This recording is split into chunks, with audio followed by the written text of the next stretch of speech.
Good morning વિદ્યાર્થી મિત્રો, સ્વાગત છે ફરીથી એકવાર કલરવ મોડર્ન સ્કૂલની યુટ્યુબ ચેનલમાં. કાલે આપણે થોડું રિવિઝન કર્યું હતું, બરાબર છે ને? તો આગળ હજી પહેલા ચેપ્ટરનું જ આપણે રિવિઝન હજી બાકી છે, તે આપણે કન્ટિન્યુ કરીએ. કાલે આપણે જોયું હતું કે પોએમ પરથી આપણે પ્રશ્નોના ઉત્તર આપતા શીખ્યા હતા.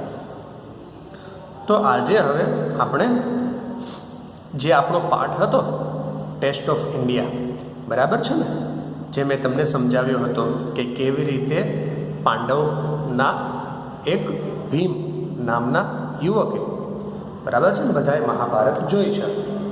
તો પાંડવોમાં એક ભીમ હતો, એ એક રસોઈયો બનીને વિરાટ રાજાના રાજ્યમાં રહ્યો હતો અને કેવી રીતે તેને એવિયલ બનાવ્યું હતું, બરાબર છે ને. એ પાઠ પણ મેં તમને એક વખત રિવાઇઝ કરાવી દીધો છે. તો હવે આપણે એમાંથી પ્રશ્નોના ઉત્તર આપતા સમજીએ. તો જુઓ, અહીંયા પહેલો ફકરો આપણને આપ્યો છે, the Maharaja of Travancore ordered a huge dinner. એટલે કે ટ્રાવેનકોરના મહારાજાએ હ્યુજ ડિનર એટલે કે વિશાળ રાત્રિના ભોજનનો ઓર્ડર આપ્યો હતો. That was for many important guest, કે તે ઘણા ખાસ મહેમાનો માટે હતું. So the Maharaja personally came to the kitchen. તેથી મહારાજા પોતે રસોડામાં આવ્યા હતા. He wanted the best dishes for the guest. તે ગેસ્ટ માટે એટલે કે મહેમાનો માટે બેસ્ટ એટલે કે શ્રેષ્ઠ વાનગી ઈચ્છતા હતા. The cook was busy with his work when the Maharaja came. Cook એટલે કે રસોઈયો વ્યસ્ત હતો જ્યારે મહારાજા રસોડામાં આવ્યા. તો એનો સૌ પ્રથમ પહેલો પ્રશ્ન આ રીતના પૂછાયો છે કે હુ ઓર્ડર્ડ અ હ્યુજ ડિનર. એટલે કે વિશાળ રાત્રિના ભોજનનો આદેશ કોણે આપ્યો હતો? તો મહારાજાએ આપ્યો હતો. તો આપણો પહેલો સવાલનો આન્સર આ આવશે, બરાબર.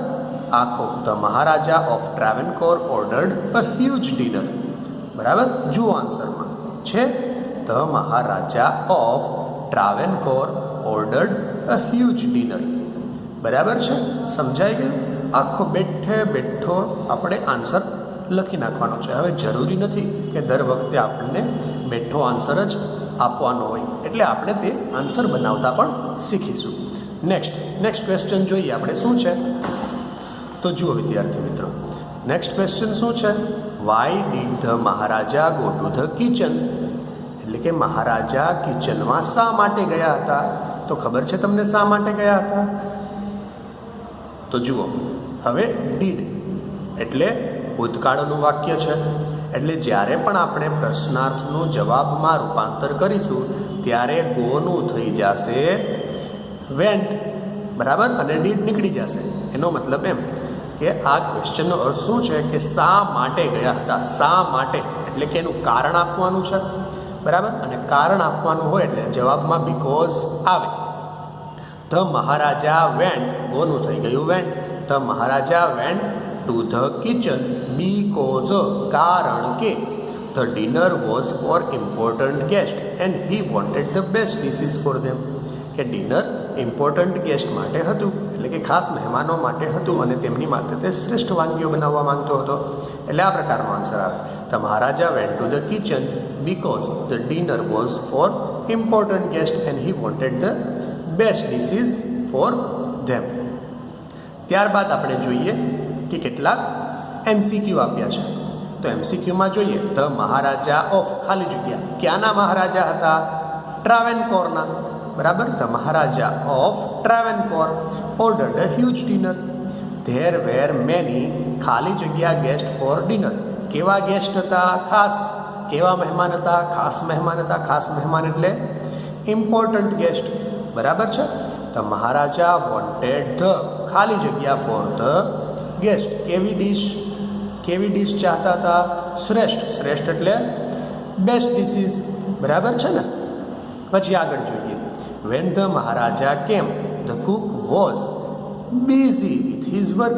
કુક વ્યસ્ત હતો, બરાબર. આગળના પ્રશ્નો, આગળનો હવે ફકરો, નવો ફકરો આવ્યો, બરાબર. તો આગળનો ફકરો જુઓ,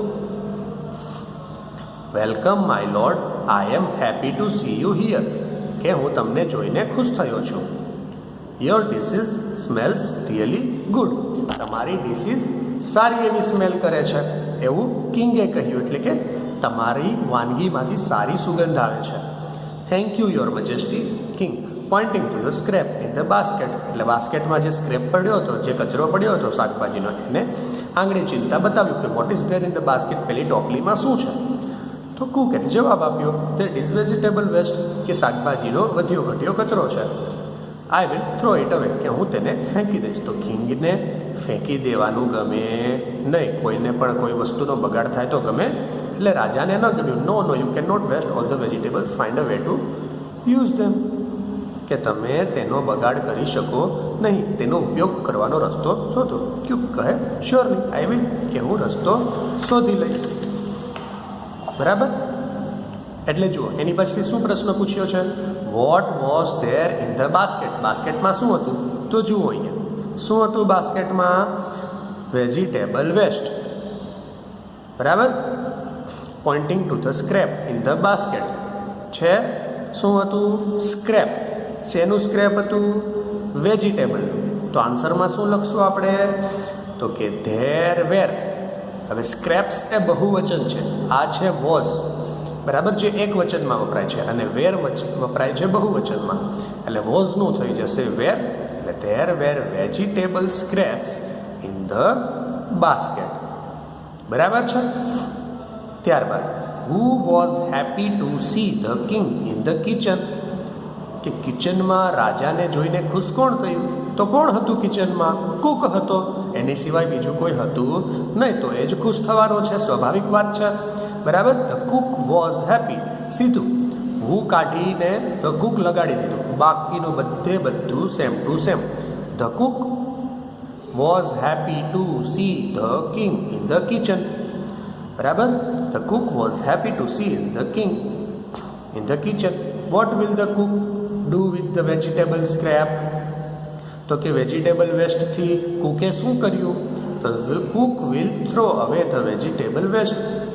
બરાબર. શું કરવાનો હતો cook? What will the cook do with the vegetable waste? તો અહીંયા લખ્યું જ છે કે આઈ વિલ થ્રો ઇટ અવે, એટલે કે તે ફેંકી દેવાનો છે. તો અહીંયા ત્રીજો પુરુષ એકવચન પૂછે છે. બરાબર. એમાં આ વાક્યમાં ભીમ પોતે કહે છે, મતલબ કુક પોતે કહે છે કે હું ફેંકી દઈશ. પણ જો અહીંયા પ્રશ્નાર્થ પૂછાય તો આપણે શું કહેશું? કે તે ફેંકી દેશે. એટલે the cook will throw away the vegetable waste. બરાબર. What did the king ask the cook to do? What did the king ask the cook to do? The king ask the cook to find a way to use the vegetable waste. What did the king ask the cook to do? એટલે રસોઈયાને શું કરવા માટે કહ્યું? તો રસોઈયાને શું કરવા માટે કહ્યું? કે વેજીટેબલ વેસ્ટનો ઉપયોગ કરવા માટે કહ્યું. તો એને આપણે ઇંગ્લિશમાં લખીશું the king ask the cook. એટલે રાજાએ કુકને કહ્યું, king ask the cook to find a way to use the vegetable waste. The king ask the cook to find a way to use the vegetable waste. બરાબર છે. હવે એની ઉપરથી પ્રશ્ન પૂછ્યો છે કે ધેર વેર ખાલી જગ્યા ઇન ધ બાસ્કેટ. શું હતું બાસ્કેટમાં? તો કે વેજીટેબલ વેસ્ટ. બરાબર છે. બાસ્કેટમાં શું હતું? Vegetable waste. સમજાઈ ગયું મિત્રો? આગળનો પેરેગ્રાફ જોઈએ આપણે. તો જુઓ આગળના પેરેગ્રાફમાં શું છે, જુઓ અહીંયા. The cook was worried. He started at the scraps and started thinking. He had an idea. He first washed the vegetable, then he cut the vegetables into long strip. આપણે ભાષાંતર સાથે સાથે જોતા જઈએ એટલે તમારું ભાષાંતર પણ એક વખત રિવાઇઝ થઈ જાય. કુક વોઝ વરીડ એટલે કે તેને ચિંતા થઈ. He started at the scrap. He stared એટલે એટ ધ સ્ક્રેપ. સ્ટેર્ડ એટલે તાકીને રહ્યું. સ્ક્રેપ સામે એને તાકીને રહ્યું અને સ્ટાર્ટેડ થિંકિંગ અને વિચાર્યું. હી હેડ એન આઈડિયા તેને એક વિચાર આવ્યો.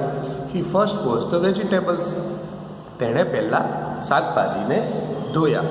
Than he cut the vegetables into long strips પછી એને લાંબા તેને કાપ્યા. He put them in a big pot તેને મોટા ઘડામાં મૂક્યા. He started to cook it તેને રાંધવાનું ચાલુ કર્યું. He ground some fresh coconut તેણે ફ્રેશ કોકોનટ એટલે કે તાજું નાળિયેર, ગ્રીન ચીલીઝ એટલે કે લીલા મરચાં અને ગાર્લિક અને લસણ ટુગેધર સાથે ભેગું કરી અને ગ્રાઉન્ડ કરી દીધું, એટલે કે ગ્રાઇન્ડ કરી દીધું, ભૂકો કરી દીધો, મિક્સ કરી દીધું મિક્સીમાં. He added this paste into the vegetable, પછી આ ત્રણેયની જે પેસ્ટ બની એણે તે આ વેજીટેબલમાં ઉમેર્યું.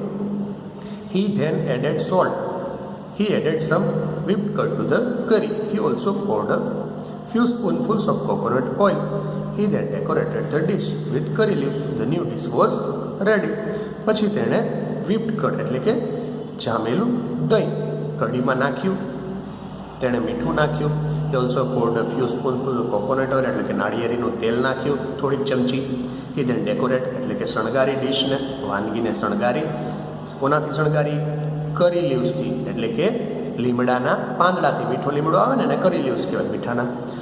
મીઠા લીમડાના પાંદડાથી તેણે વાનગીને શણગારી. ધ ડીશ વોઝ રેડી, વાનગી તૈયાર હતી. તો હવે એના ઉપરથી શું પ્રશ્ન પૂછ્યો છે જુઓ. Vote did the cook first do with the vegetable scrap, એટલે વેજીટેબલ સ્ક્રેપ સાથે કુકે શું કર્યું? તો જુઓ અહીંયા દેખાય જ છે કે શું કર્યું. હી ફર્સ્ટ વોશ, તો હી એટલે કોણ? ધ કુક, એટલેहीની બદલે આપણે કુક લખવાનું. The cook first wash the vegetables, જો છે the cook first wash the vegetable scraps and cut them into long strip and cut them એટલે કે વેજીટેબલ્સ. એક વખત વેજીટેબલ શબ્દ આવી ગયો પછી ફરીથી લખવાની જરૂર નથી. એટલે the cook first wash the vegetable scraps and cut them into long strips. બરાબર છે. પછી આગળનો પ્રશ્ન જોઈએ. Vote did he ground together, તેણે શું ટુગેધર ગ્રાઉન્ડ કર્યું? તો જુઓ અહીંયા દેખાય છે. He ground some fresh coconut green chillies and garlic together. બેઠું અહીંયાથી લઈને અહીંયા સુધી. બરાબર. He ground fresh coconut green chillies and garlic together. What did he pour into the mixer, તો ફરીથી જુઓ અહીંયા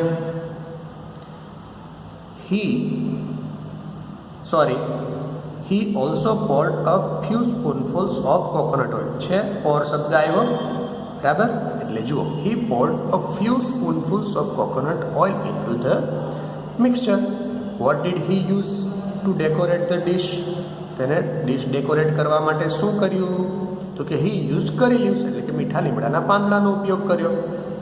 બરાબર. What did he use to decorate the dish, decorate the dish એટલે કે ડીશ શણગારવા માટે તેણે શું કર્યું? તો કે કરી લીવ્સ નાખ્યા. He used curry leaves to decorate the dish. આગળ the cook cut the vegetables into long strips. આવ્યું હતું ને, લાંબા કટકા કર્યા હતા ને. The cook cut the vegetable to long strips. Which word in the passage means looked at એટલે જોઈ રહેવું, એટલે સ્ટેર્ડ એટ. બરાબર ને. ધ કુક એડેડ ખાલી જગ્યા કર્ડ ટુ ધ કરી એટલે કે whipped curd. બરાબર. The Cook poured a few spoonfuls of કોનું? નારિયેળીનું તેલ એટલે કે કોકોનટ ઓઇલ. બરાબર. હી ડેકોરેટેડ ધ ડિશ વિથ કરી leaves. The Cook made a paste of, કોની પેસ્ટ બનાવી હતી? 3 વસ્તુની પેસ્ટ. આપણને 3 વસ્તુની પેસ્ટ બનાવી હતી ને. કઈ? પેલું કોકોનટ, પછી ગ્રીન ચીલીઝ અને ગાર્લિક. બરાબર. તો એવો ઓપ્શન છે જુઓ. કોકોનટ રેડ ચીલીઝ, રેડ ના આવે, ગ્રીન આવે. Coconut green chillies. ઓનિયન ના આવે એટલે સી ઓપ્શનમાં જુઓ. સેનામન એટલે સી ઓપ્શન ના આવે એટલે કયો ઓપ્શન આવશે? ડી, કોકોનટ ગ્રીન ચીલીઝ અને ગાર્લિક ટુગેધર. બરાબર છે. આજના દિવસ સુધીનું રિવિઝન આપણે અહીંયા સુધી રાખીએ. આગળનું રિવિઝન આપણે નેક્સ્ટ પીરિયડમાં સમજીશું. બરાબર છે. થેન્ક યુ વિદ્યાર્થી મિત્રો. અને જે તમને હોમવર્ક આપવામાં આવશે, આજે તમને ફોટા મોકલવામાં આવશે, તમારે ઘરકામની નોટમાં લખવાના છે. આ જ ફોટો હું તમને આજે મોકલવાનો છું. બરાબર છે. એ તમારે ઘરકામની નોટમાં સુંદર અક્ષરે લખવાના છે અને સમજવાનું છે કે પેરેગ્રાફ પરથી આન્સર કેવી રીતે લખેલો છે. સમજાણું? ઓકે, ધન્યવાદ મિત્રો.